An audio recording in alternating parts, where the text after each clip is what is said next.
Se o Brasil voltasse a ser uma monarquia, sem dúvida haveria uma série de mudanças profundas no funcionamento político, cultural e até simbólico do país. Algumas dessas mudanças significativas seriam: estrutura de governo. Essa mudança daria ao país um novo chefe de governo, que se chamaria de rei ou rainha, e governaria de forma soberana, como chefe de Estado e de governo. Porém, a depender do sistema de governo que fosse implantado no país, como o parlamentarismo, por exemplo, o poder do rei ou imperador seria limitado, porque um primeiro-ministro exerceria a função de chefe de governo, enquanto que o monarca exerceria as funções de chefe de Estado, cuidando de assuntos cerimoniais e diplomáticos. Nova Constituição. Outra mudança certamente seria a elaboração de uma nova Carta Magna, ou nova Constituição, para definir os poderes do monarca e do parlamento, bem como regular e garantir a ordem na sociedade. Linha de sucessão. Bem, para a sucessão de governantes, caberia o sistema de eleições, pelo menos para os cargos do executivo. Se o parlamentarismo existisse, talvez ainda existissem eleições para primeiro-ministro, como no caso da Inglaterra e da Espanha. E quem seria o rei ou o imperador do Brasil se a monarquia voltasse? O primeiro na linha sucessória seria alguém da descendência direta da família imperial do Brasil, família que foi deposta do poder em 1889, com a instauração da República. Esse descendente seria ninguém mais, ninguém menos que Dom Bertrand de Orleans e Bragança, trineto de Dom Pedro II. Ele é hoje o herdeiro direto do trono brasileiro. Ao subir ao trono brasileiro, ele certamente adotaria o nome imperial de Dom Pedro III. Com isso, a família imperial voltaria a ter papel público, com títulos de nobreza e eventos oficiais. Outra mudança que se daria seria mudanças em datas e símbolos.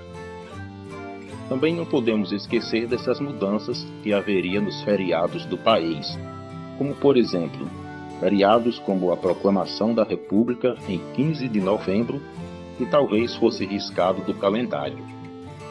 Em vez disso, talvez o aniversário de Dom Pedro I poderia virar feriado nacional e emblemas nacionais como a bandeira e o hino poderiam ser alterados para refletir o novo regime. Então, em resumo, as mudanças que se seguiriam eram: teríamos um chefe de Estado vitalício e hereditário em vez de um presidente eleito. O modelo parlamentarista certamente seria implantado. Símbolos nacionais como brasão, hino, moeda, na certa mudariam, dando destaque a figuras reais. Também nas escolas, a educação cívica teria maior foco na história monárquica brasileira. Com respeito à Constituição, embora esta talvez fosse renovada, na verdade ela passaria por uma reforma, mas os direitos civis seriam preservados. Já na economia, esta seguiria capitalista e integrada ao sistema global. E as eleições para o parlamento e governos estaduais, na certa, elas continuariam. Agora, será que a volta da monarquia é mesmo possível?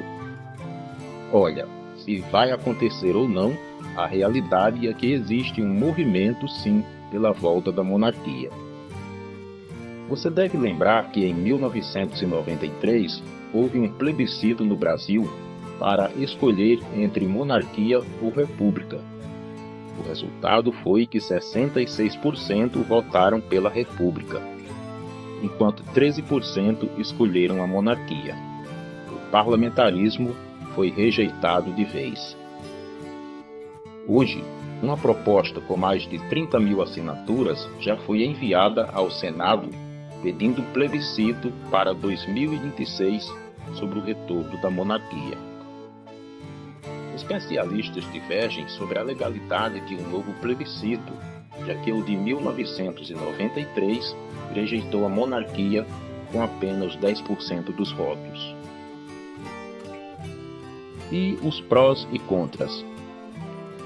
Os prós, segundo monarquistas, os que são a favor, acham que a volta da monarquia daria estabilidade institucional sem troca constante de chefes de Estado. Também daria unidade nacional em torno de uma figura neutra. Também eles acham que, como exemplo disso, que a monarquia seria sucesso, a exemplo de países como Noruega, Japão e Reino Unido. Já os contras, segundo republicanos, os que são a favor da república, eles acham que a volta da monarquia feriria o sistema hereditário, ou seja, feriria o princípio democrático da escolha pelo voto. Também, os que são a favor da república acham que a monarquia daria ao país um custo muito caro para manter uma família real. Também acham que haveria dificuldade de adaptação cultural e política do Brasil atual. Esse exercício da imaginação mistura política com história, cultura e até um pouco de fantasia. Mas e você, o que acha? O Brasil pode voltar a ser uma monarquia? O Brasil funcionaria melhor com um rei e um primeiro-ministro? Ou você prefere o modelo atual? Deixa aí nos comentários. Este é o canal Fique Sabendo. Eu sou Ismael Matias. Obrigado pela sua atenção e até o próximo.